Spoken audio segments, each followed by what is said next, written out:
Rabbi Weinreb is a true partner in what we do in NCSY.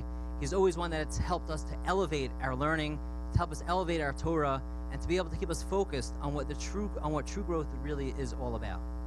Thank you very much. Thank you, Rabbi. Thank you very much, Kivi, for the introduction. And thanks to all of you who are listening in from near and far to this basic Shiur. It's really an introductory lecture on the topic of the seventh year, the magnificent seventh year, the year of Shvius, the year of Shemitah. We're giving this year as part of the Learn-a-Thon, the NCSY Learn-a-Thon that Kivi described to you, which is an attempt to learn Kol HaTorah Kula. And this year is certainly one big part of Kol HaTorah Kula. We are also dedicating this year to the Zechus, merit, to the well-being and to the speedy recovery of the three young men who are being held captive somewhere in Eretz Yisrael, in the land of Israel at this time. We pray that Yaakov Naftali ben Rachel Devora, Gilad Michoel ben Bat Galim, and Ayal ben Iris Teshura speedily return to their families healthy and in good condition. The Torah tells us in several places about the special sanctity, special holiness of the seventh year. It's a 7-year cycle in the Jewish calendar, and this upcoming Rosh Hashanah, just a few months away, begins that 7th year. Those of us who have the good fortune to live or to visit Eretz Yisrael during this coming year and a little bit after this coming year will find that things are not simple in terms of purchasing food, fruits, vegetables, the kinds of things that here in Chutz La'aretz, outside of land of Israel, are not problematic at all. Middle of next year, you can go into any supermarket in New York and buy cucumbers, tomatoes, watermelons, strawberries, whatever, and there rarely can be a halachic problem unless some of that is imported from the land of Israel. However, in the land of Israel, this becomes a daily problem for the consumer. What can he or she buy? If one buys certain types of fruits, do they have to be treated in a certain manner? What is that manner? What are the details? And if you happen to be a farmer in the land of Israel, then you're confronted with many, many issues and challenges. Of course, these days, only a smaller percentage of the Jewish people living in Israel actually possess farms. But a very large percentage of people have gardens, lawns, backyards, flower pots in their homes with all sorts of plants, etc. And all of this raises questions when it comes to the time of Shemitah. We won't be able to go into all the details here today, but I want to begin with some general principles. And there's no better way to begin than by turning to the Torah itself, turning to the psukim, which we have available for you on the slide if you're watching on the web, and here on the handouts if you're here in the room. You see the slide, you will notice that there really are two sets of psukim which speak about what's called Shmitas Karkaos, the laws of Shemitah which have to do with agriculture. There are other laws of Shemitah which have to do with loans, with business loans, which we will not cover at all today, perhaps in some future lecture. The Torah first mentions the importance of the seventh year in Parshas Mishpotim, in Shemos Perek Chof Gimel. And you see before you on the slide the pasuk which begins, B'sheish shonim tizra es artzecha, v'yosafta es tevuasa. For 6 years you can plant in your land and you can gather its crop. However, v'hashvius, when it comes to the 7th year, Tishmitena, you must abandon your field, must let loose your field. Unitashta, and you must abandon it. Notice twice. Tishmitena, unitashta. V'achlu avyonei amecha. And during this year, when you abandon, meaning you release your ownership of your land, it's no longer yours, it's available for everyone. So the Evyonim, the poor people, can come onto your farmland and they can eat your crop, they can partake of your food. The Yisrom, and what they leave over, Tochal Chayas Hasoda, the animals of the field, deers, they can eat what's left over. Kein ta'aseh lecharmecha l'zeisecha. This is something you should do for your vineyards and for your olive groves. Then the Torah goes on to speak of a different combination of 6 and 1, not 6 years and 1 year, but 6 days and 1 day. Sheishes yomim ta'aseh ma'asecha, Sunday through Friday you can do your work. Uvayom hashvi'i tishbos, on the 7th day you should rest. So the Torah itself, in the very first mention of the 7th year, links the 6 years followed by the 7th year to the 6 days followed by the 7th day. Now, all of us Jews, even those of us who are minimally learned, know about Shabbat, know about Shabbos. Sunday through Friday we can do all sorts of work, and on Shabbos we rest. But few of us, until relatively recently in Jewish history, were as familiar with the Shemitah, with the Shvius, with the 7th year, as they are with the 7th day, with the day of Shabbos. There are many reasons for this, but the basic reason is a historical one. The Jewish people did not live in the land of Israel, except for a very small few, for almost 2,000 years. From the time we were exiled by the destruction of the first temple, the vast majority of Jewish people lived in all sorts of lands across the earth, and still do. And very few lived in the land of Israel. So that over the centuries, we began to become unfamiliar with the laws that refer to Shemitah. Tragically, sad to say, even when we did live on the land, and even when we were in control of the land, and in our best times in history, we failed to observe the laws of Shemitah properly. And one of the reasons given in the Torah itself, in Parshas Bechukosai, for why we were sent into exile, is for our failure to properly observe the laws pertaining to farming and agriculture, especially in that 7th year. The Torah speaks about Shemitah in another place, not in Parshas Mishpotim, but in Parshas Bahar, toward the end of Sefer Vayikra. And again, if you look on the slide available to you, or on the handouts if you're in the room, you can see the psukim at the very beginning of the parsha known as Bahar. God spoke to Moshe, Bahar Sinai, the mountain of Sinai, and said, Daber el b'nei Yisrael, speak to the Jewish people, and tell them, Ki sovo el ha'oretz, when you come into the land, remember, the laws of Shemitah only apply in the land of Israel. They don't apply in Egypt, don't apply in Babylon, they don't apply in the United States, France, or anywhere else. Only in the land of Israel. The Torah goes on to say, V'shavso ha'oretz Shabbos Lashem. The land should rest, a Shabbos. Here too, the Torah compares the 7th year to the 7th day. The 7th year, like the 7th day, is also called Shabbos, Shabbat. Sheishonim tizras odecha. 6 years you can plant your field. Sheishonim tizmor karmecha. For 6 years you can prune your vineyards. V'yosafto es tevuoso, and gather in the crop. Uvashono hashaviyis, when it comes to the 7th year, Shabbos Shabboson yihi el oretz. It should be a Shabbos of Shabboses. It should be something very special.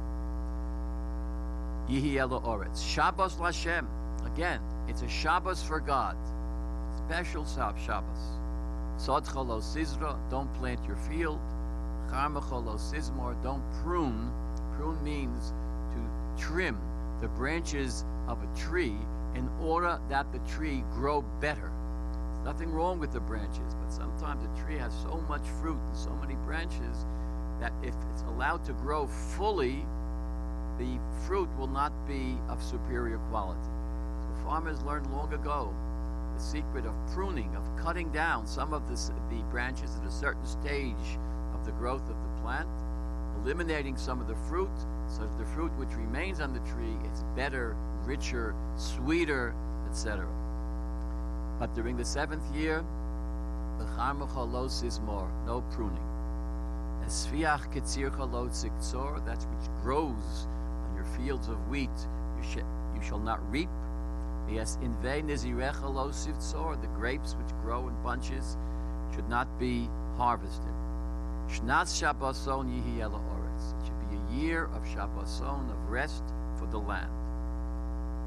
The food which grows on trees should be l'cha, for you, u'la'avdecha, la'motzecha, for your servants, v'leschircha, u'lesoshovcha, hagorim imach. It's open to everyone, as we saw in Parshas Mishpatim. The land is abandoned, so to speak. You release it to other people. And the Torah goes on with some other details. Normally, when the Torah gives us a mitzvah like this one, it seems like a difficult mitzvah. But when you think about it, it's really no more difficult than keeping Shabbos. Shabbos is also difficult to keep. A person has a business, the business has to close down for more than 24 hours a week. Some businesses depend upon the weekend trade. There's all sorts of things that we would like to do as far as our business is concerned, as far as profit, as far as earning a living. It would be helpful to have that 7th day to work. But we don't.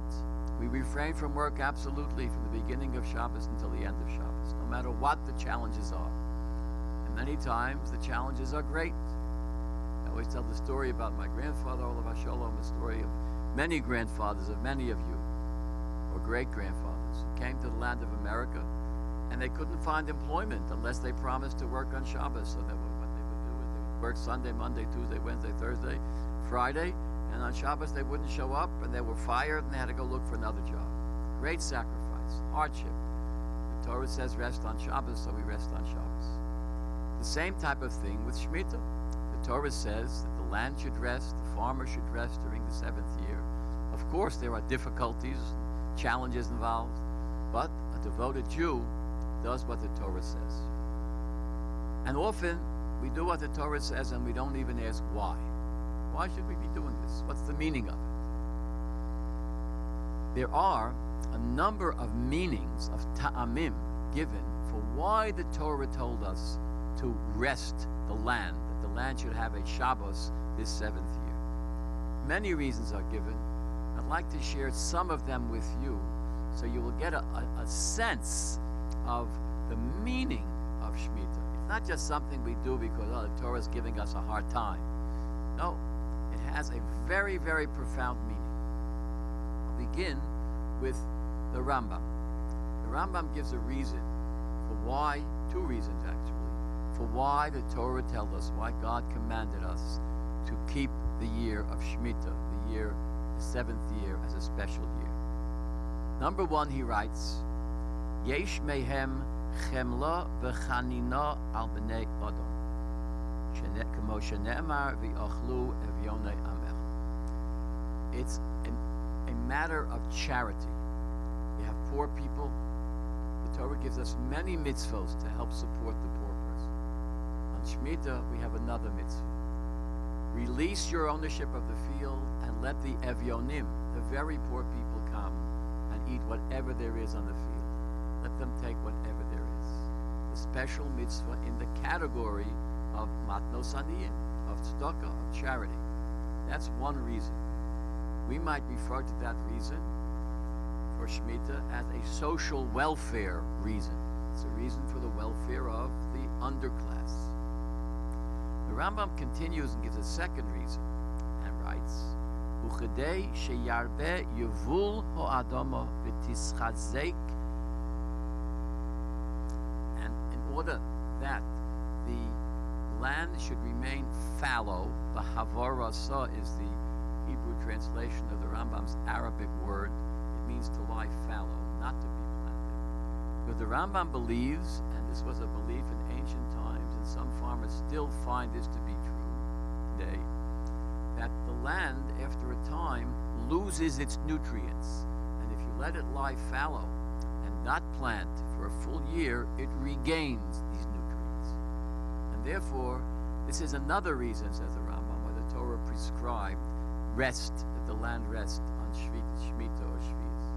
We might call this not social welfare, but agricultural, an agricultural reason for the improvement, for the increased fertility of the land itself.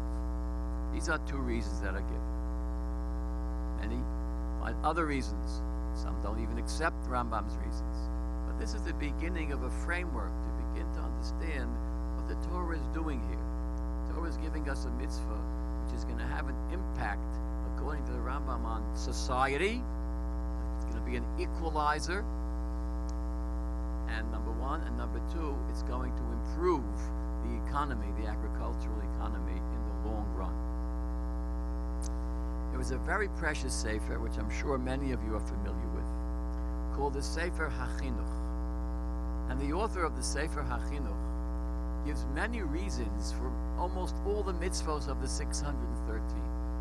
Sometimes one reason for a mitzvah, sometimes more. In the case of Shemitah, he gives several reasons why the Torah would have prescribed, why God would have prescribed in his Torah the mitzvah of Shabbos Lashem, of having a year of the land resting.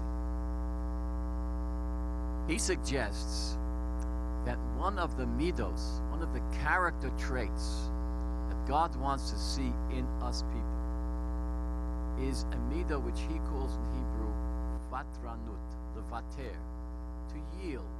Not to say everything is mine, I want to hold on to everything, but an attitude of being generous, of yielding to the other person, of letting the other person have the right of way, of opening the door for the other person, of not holding on to your possessions as if they were your life, but being free and generous. That's called vitur or vatranus. There's no more powerful way, certainly in those times when most Jews had farms, and that's how they lived and made a living. There's no more powerful way to inculcate that character trait of vatranus, of generosity, than Shemitah. Here comes a year. For 6 years you've been working on the farm, tilling it, working hard, putting a nice beautiful fence around it, etc. And here comes one year when you have to open up the fence, maybe even tear it down, and let everyone come in and take your stuff, the stuff you worked so hard for. That is a challenge and it's difficult, but if you do that, you will instill within yourself the attitude of, it's okay to let the other guy have something too. That is a reason suggested by the Sefer HaChinuch, another reason besides the Rambam's reasons for the mitzvah of Shemitah. But the Sefer HaChinuch offers yet another reason, and that is a person who works the farm and has a beautiful, beautiful crop is very likely to say, wow, look what I accomplished. I found the right seeds to plant. I knew exactly when to plant them. It's all my brilliant agricultural know-how that made this farm blossom with all this wheat and grapes and barley and oranges and grapefruits and kiwis. It's all my genius. After all, I went to this top university and I studied agronomy. I know all the latest techniques, etc., etc. And we have that tendency. Those of us who are not farmers have that tendency too, in whatever our area of work is, to say, Kochi v'otzev yadi, it's my strength, my shrewdness, my genius that accomplished all this. And we must remember that it's not. It's the Ribbono Shel Olam. It's God who brought us this bounty. And the bounty is a financial bonus, a salary, whether the bounty is the fruits of a farm. And Shemitah is a time for everyone to realize, no, this year I'm leaving it all up to God. I know during the 6 years that I worked, sure I worked hard, sure I put in all of my effort, all of my skill, but ultimately it was the Siyata Dishmaya, it was the Ribono Shalom's assistance that made it all happen. And the Shemitah year, Ribono Shalom, so to speak, Kaviyachol, has the farm for himself. It's his to deal with. And other reasons are advanced by the Sefer HaChinuch and by others for it. But so much for now, for the background, the psukim in the Torah, and for the reasons that two great Rabbanim, the Rambam and the author of the Sefer HaChinuch, have given us for the reasons for Shemitah. What I would like to do now is to go ahead and discuss the major two aspects of Shemitah. Shemitah concerns the farmer, because as we've seen just by reading these few psukim, the burden is upon the farmer. And therefore, there are many dinim, many laws and many rules, many guidelines and many suggestions which have to do with avodas hakarka, agriculture, tilling the land. What exactly can you do and what can you not do? Now, if you were paying careful attention to the psukim which I read to you, you saw that the Torah does not forbid all agricultural work during Shemitah. It only forbids planting, pruning, and harvesting. And even harvesting, it only specifically, explicitly prohibits harvesting of grapes and olives. What about harvesting of apples and pears? What about watering, irrigating land? It's not mentioned in the Torah. What about pulling out the weeds? Not to prune the tree, but to cut down the dead twigs of a tree, the dead branches, or the weeds that grow, and certainly in every garden that I have ever seen. What about mowing the lawn? In a suburban lawn, we're not growing anything for consumption. It's just to look pretty. The Torah doesn't say anything about that. When I say the Torah doesn't say anything, I mean the psukim in the Chumash don't say anything about that. And therefore,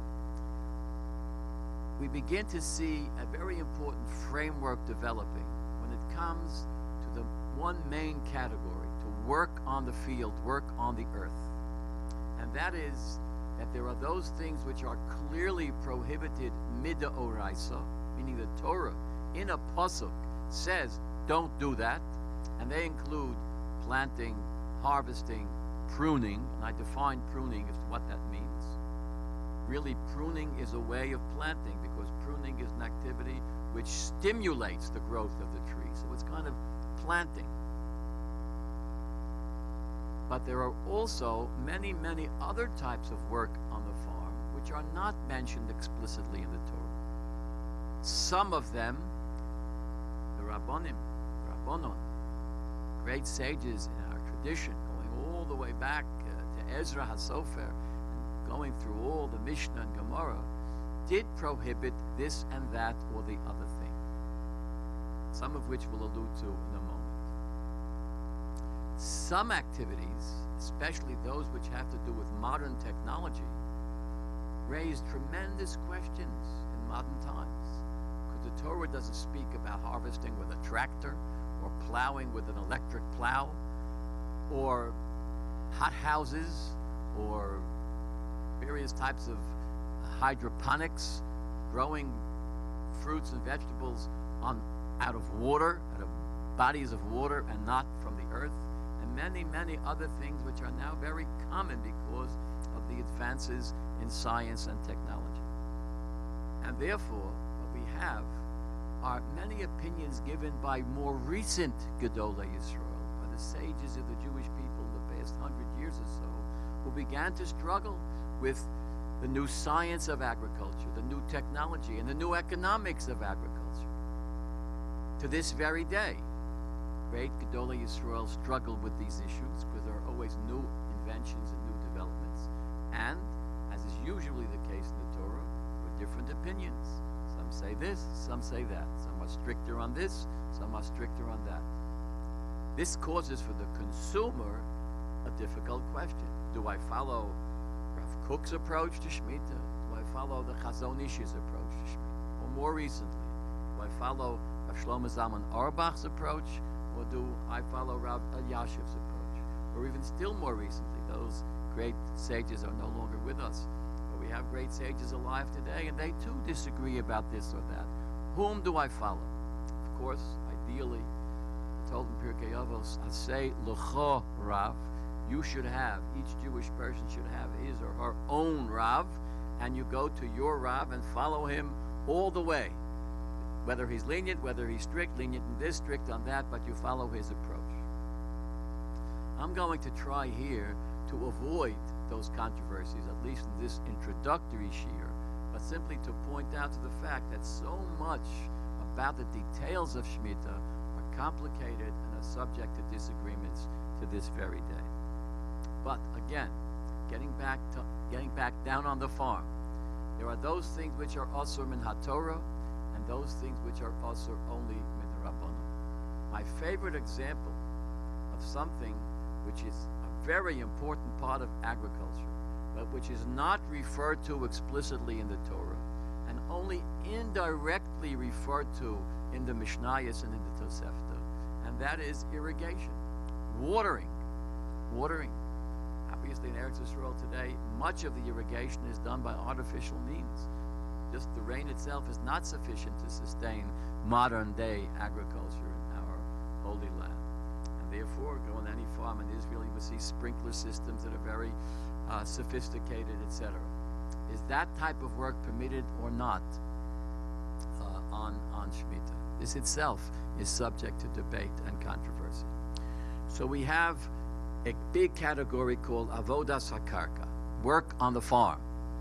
And that's subdivided into those types of work which are clearly prohibited in the Torah itself, in the Chumash, those types of work which are clearly prohibited by the Rabbanan, by the rabbis, and those types of work which are perfectly permissible.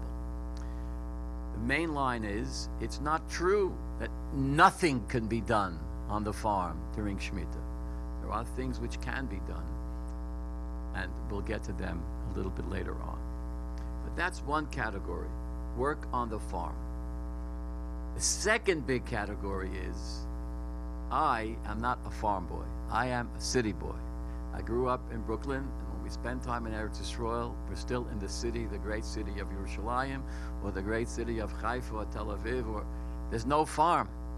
It might be a little orange tree in someone's backyard and a pomegranate tree in our neighbor across the street, but it's not a farm.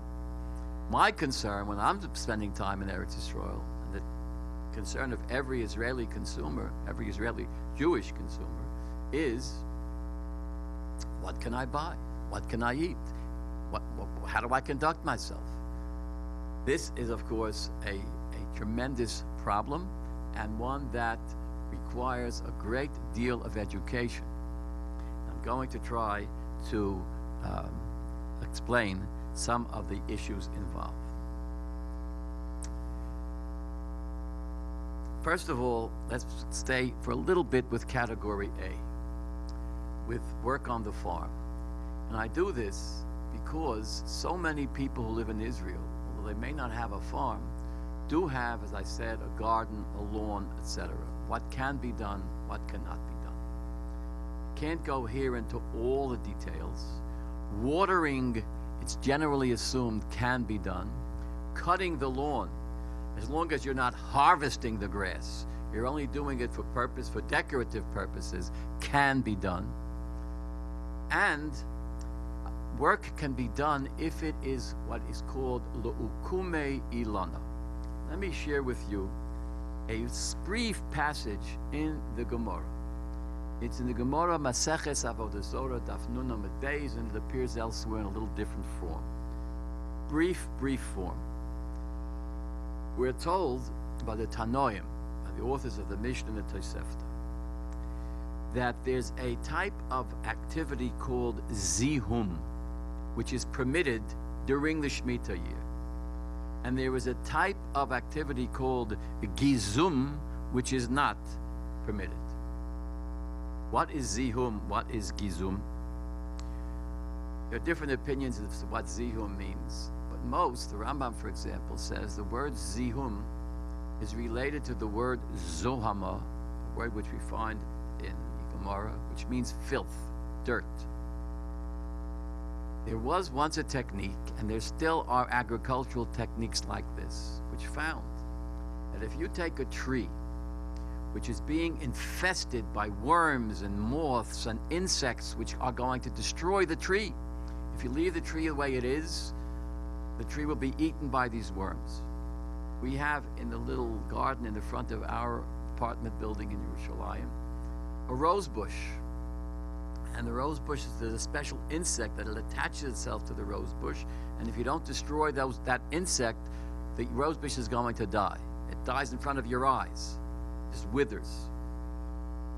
So, zihum is a Gemara's word for taking, according to the Rambam, a kind of a salve, a chemical salve, a paste, which is foul-smelling and which drives away the worms. It kills these moths. That's zihum. And the Gemara tells us that's permitted during the year of Shemitah. So you can go to that rose bush in our little garden and spray it with whatever it is, or smear on it some type of ointment which will kill the worms, and that's permitted to do on the 7th year. However, gizum, what's gizum? Gizum is trimming dead branches from a tree, which allows the tree to flourish better than it would if the dead branches are still attached to it. That's called gizum. The gazeh means to trim, to shear, to cut. So the Gemara asks, why is zihum can also be? Nowadays it's as easy as taking a little spray can and spritzing something on it. But once it was hard work to climb the tree, to take this kind of paste and to smear it on the branches of the tree. It was hard work, maybe harder than gizum, but then taking a shear and trimming off some branches. So why the Gemara asks is one permitted and one not permitted. So the Gemara answers as follows: Zihum ukme ilona vishore. Zihum, I'm not trying to make the rose bush grow better when I get rid of those worms. I'm trying to save it from dying. Saving it from dying, that's lahakim, that's la'akume. That's only to keep it from dying. Keeping it from dying, that's permitted during the year of Shemitah. Gizum, that's different. Why am I pruning those branches off the tree? In order the tree should grow better, that the fruits which remain should be richer and sweeter. So that's li'avruya ilnona. That's to make it even better. Li'avruya from the word bari, healthy. To make it grow better, that is not permitted. So we have here a very important rule, which everybody with a little lawn or garden in Eretz Yisrael needs to know. That those types of work which are to avoid hefsed, is to avoid the loss of an existing tree or bush or whatever, that is permitted. It's interesting that Rashi is the one in Maseches Moed Koton and Maseches Avodah Zarah. Rashi says that the Chachamim, the rabbis, permitted those types of work which are necessary to prevent loss. That's a big category of work. Following that rule, anything you do on the farm, anything the farmer has to do, which is not to cultivate new crops, but to support the existing orchard, that it shouldn't fall prey to worms or rats or beavers or whatever, or the weather, is permitted. That allows for a lot of work to be done on the farm. Not that the farmer is sitting and maybe he would like to just sit and learn Mishnayos all day, but he has work to do that he's perfectly permitted to do, and that's that type of work which is not usur in the Torah, as the examples I mentioned, which is maybe usur b'derabbanon, but in the case of hefsed, in the case of protecting against the loss, is permitted. It's interesting, there's a commentator on Shas called the Ritva, and the Ritva goes further. He says that work which is done l'ukmei ilona, to sustain a tree, to protect it from dying, is not malacha. On Shemitah, it's not work. That doesn't qualify as the type of work that the Torah or the Rabbanim prohibited during Shemitah. There are major differences between Rashi and Ritva. We won't go into that detail. But in terms of the balabasta, the lady who takes care of our garden in Yerushalayim, or the gardens of so many people, even if they're not big-time farmers, they just have a little estric tree or whatever, very important to know that you can work in the field on Shemitah, but only, and one category of work which is permitted is le'ukume ilona. Now let me speak about the consumer a little bit. Many people think, and unfortunately there are those people, I know some, who travel to Israel every year for several weeks for vacation or for Yom Tov, but they say, during Shemitah I'm not going. It's too hard, too difficult. I can't get it straight. I can't know what to do, what to buy. I'd rather not go. It's a big mistake. Many reasons. But one reason is that not only are not all the produce that grows in Eretz Yisrael during Shemitah prohibited to eat, but sometimes it's a zechus, it's a special privilege to be able to eat that fruit, and according to some, it's even a mitzvah to eat that fruit. Because certain types of food, especially fruits coming from a tree, as opposed to vegetables which grow, fruits which come from a tree which was planted 2 years ago, 5 years ago, 10 years ago, as opposed to vegetables which grow every year anew. And in many conditions, it is not only permitted to eat that fruit, but it's a mitzvah to eat the fruit. The fruit is in a status what's called kedushas shvius. The simplest example of kedushas shvius that I can give is, we saw in the pasuk. You don't have to go further than the pasuk. V'yachlu evyonei amecha. The Torah tells you, if you're a poor person, you have this rich farm owner, and he says, I'm releasing. He's mishamet, he's mafkir, he makes hefker of his land. All the poor people come to eat the fruit which grew on Shvius. How are they allowed to do that? It grew on Shvius. The reason is, the Torah says, as long as I, the farmer, don't make a business out of harvesting the fruit, but I leave it to all the evyonim, all the poor people to eat, gesund to hate. And maybe it's even a mitzvah. Some Rishonim say, "V'yachlu evyonei amecha." It's a mitzvah to eat it. However, it has to be eaten under certain conditions, and those conditions are called kedushas shvius, the holiness of shvius. You can't waste it. You can't throw it out. You can't use it. Some people take olive and they use it as a salve for a wound. Can't do that. You want to eat those olives that grew on Shemitah, fine, but you have to eat them as the normal way of eating an olive. You can press it into olive oil and use the olive oil for ingestion, for consumption, for eating, for salads, for whatever. You can't waste it. Interesting example, by the way. Wine is made from grapes which grew on Shemitah. So that wine has kedushas shvius. You're allowed to eat it, but you have to treat it with a certain sanctity. That sanctity means you can use it for kiddush, you can use it for havdalah, you can use it at a party, you can use it, Baruch Hashem, I performed the wedding a few days ago, so you can use it under the chuppah, etc. However you want to drink wine. But you can't waste that wine. You can't use it to, you know what you can't use it for? Many people, for havdalah, Motzoi Shabbos, the candle is burning, they take the candle and pour some wine on it, or dip the wine into it. So the Rachmanim say, Shlomo Zalman Auerbach writes this, and others, you can't do that on Shemitah, because you're taking wine and using it as a fire extinguisher. Fire extinguisher is not the usual, normal use of wine. And there's a question of what do you do with leftovers. And there was a time, I remember an old Jew when my wife and I first visited Eretz Yisrael, an old Jew from way back, old Yerushalmi Yid, he didn't throw anything out. If he had a cucumber, he ate the cucumber, he ate the peel of the cucumber and everything, etc. We now are affluent society. If you think of what you buy, fruits and vegetables, much of it you throw away. It's perfectly edible food. On Shemitah, you can't throw away that edible food. It's edible food, you got to eat it. And however, our habit is to throw so much of it away. So there are special conditions under which you can keep it, not throw it out in the garbage, keep it in a special plastic. Some people have a little special container which says kedushas shvius. You put the peels and the scraps and the apple core, etc. You're not going to eat. You put it there until it becomes spoiled. Once it becomes spoiled, of course, then you can throw it away. This is just a general point that I want to make again. There's two categories of halachos. There's work on the field, work on the land, and there's the consumer end. Work on the land does not mean no work can be done. There are categories of work that can be done. consumer doesn't mean you can't eat anything on Shemitah. You got to eat just, some people say, I'll eat chicken all year. No, you can. There are fruits and vegetables that grow on Shemitah that can be eaten under certain conditions, and that's why you have to follow a Rav, your Rav, who will tell you some of these kinds of things. I only gave one or two examples. We have a little bit of time just to kind of conclude. Again, I stress, this is an introduction. I showed you the psukim. I distinguished between those malachos which are prohibited midoraisa, mentioned in the Torah, those which are d'Rabbanan, etc.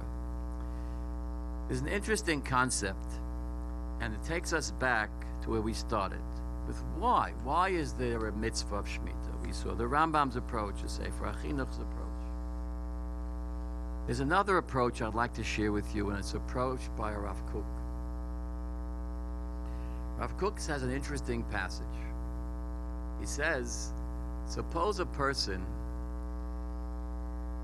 refrains from all the prohibitions, a farmer, from all the prohibitions which are prohibited in the Torah, which we saw. He doesn't plant, he doesn't prune, he doesn't harvest, he releases the field to everybody to come and eat, etc. But he works the field with those types of work which are only prohibited midrabanan and permitted in certain cases, like, for example, if there's a potential loss of the farm, of the trees, if you don't do that work. So Al Pi Din, he's done nothing wrong. He's followed the guidelines. But how is he spending his day on the farm the whole year of Shemitah? He's doing the type of irrigation that's permitted, the type of getting rid of pests and infestation that's permitted, etc. And that's how he spends his entire day. Rav Kook writes that it's possible that such a person is guilty of violating the mitzvah of the land should rest. V'shav sahoretz. He's done only permissible things.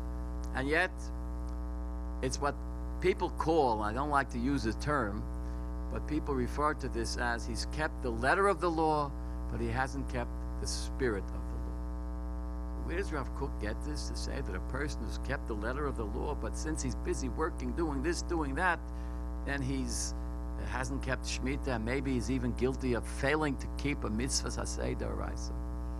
Rav Kook writes, I'm not making this up, he writes. I'm putting these words in his mouth. He says, the Ramban says this. The Ramban, Chumash, says a very interesting thing. It's possible, writes the Ramban, to avoid all the Isurim d'oraisa of Shabbos.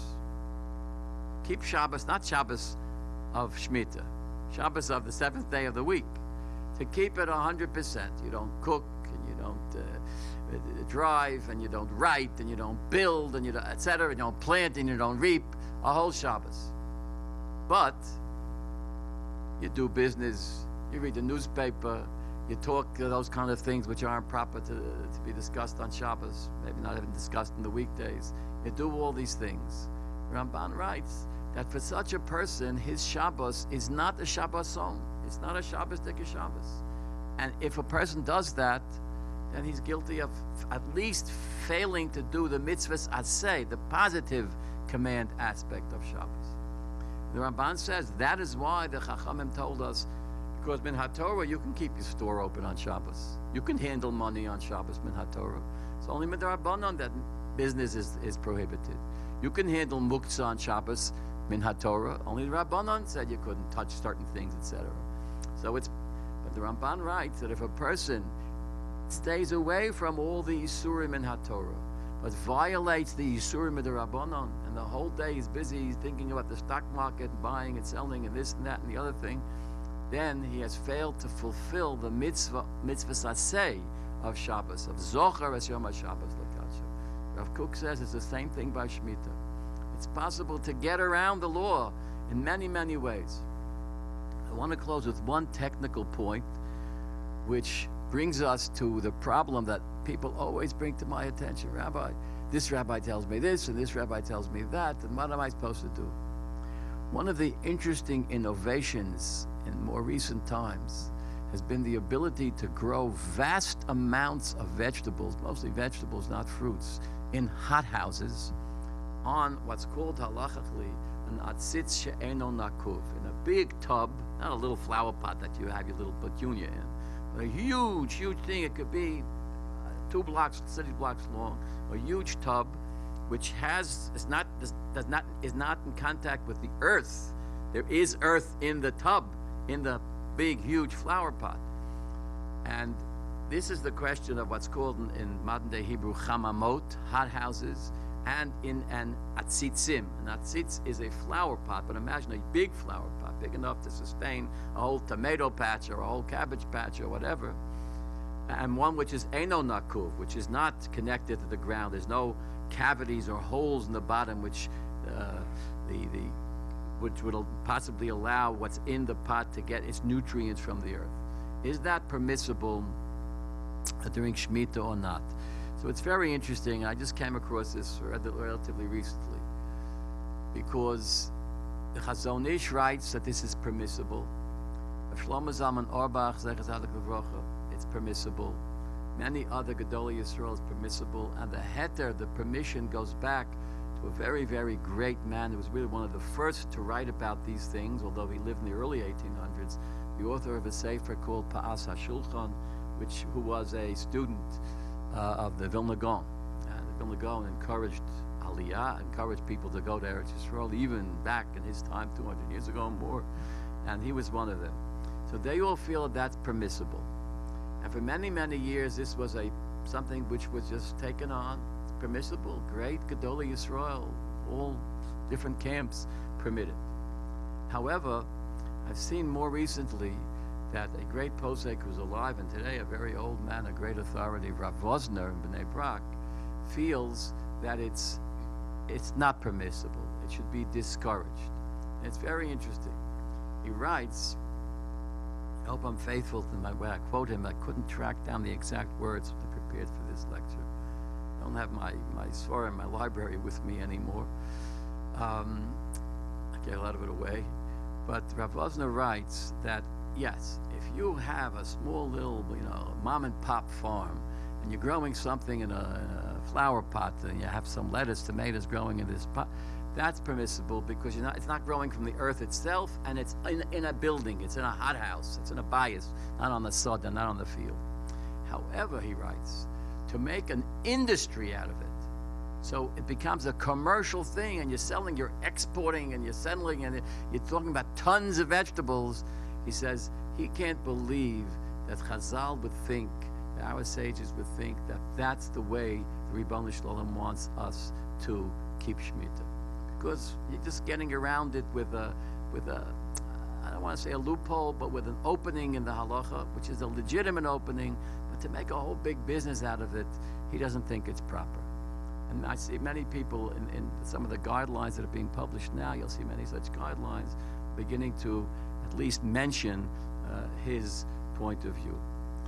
But it stems, in my reading, in my study, it's related to what Rav Kook says. You can keep sometimes all the halachos of Shemitah, but not keep the general idea that Shemitah is supposed to be a special time, a special year. You shouldn't be busy all year doing and looking for ways to do the same thing you do the other 6 days of the week. Just like Shabbos shouldn't be a time when you do things which are permissible, but whatever. Rav Kook says the following, and this is his reason. We started with the Rambam's reason, Sefer HaChinuch's reason for Shemitah. This is his reason, and with this we'll conclude. Because this reason really speaks to us modern Jews, people living nowadays. He says, look what happens every weekday on Shabbos. Rav Kook's Hebrew is just poetic. Hayachid misna'er mechayei hachol liprakim kerovim b'chol Shabbos.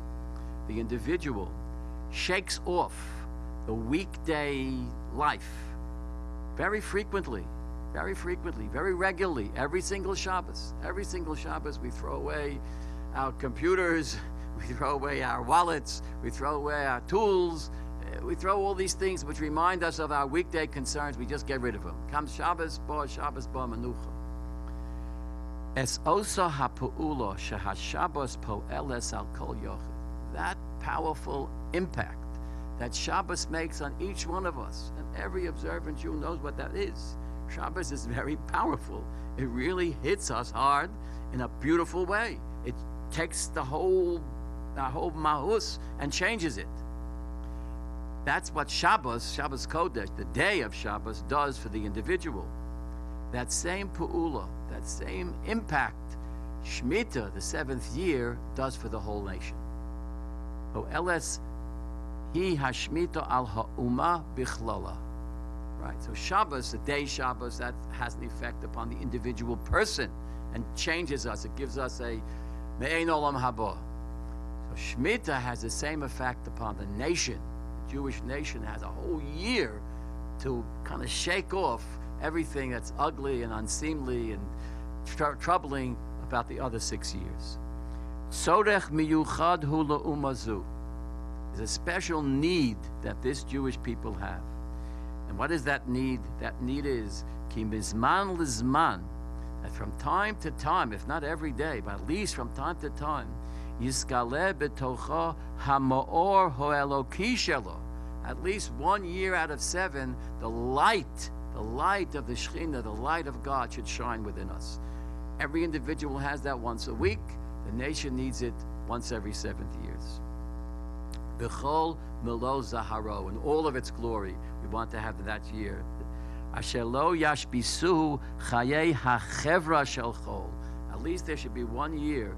Then the social pressures of the weak years, the 6 years that we work, those social pressures, hazaf, the scorn, the hatacharus, and the competition, and the rushing, and everything that comes with the commerce, natural commerce, 6 years, at least 1 year, we should be rid of that.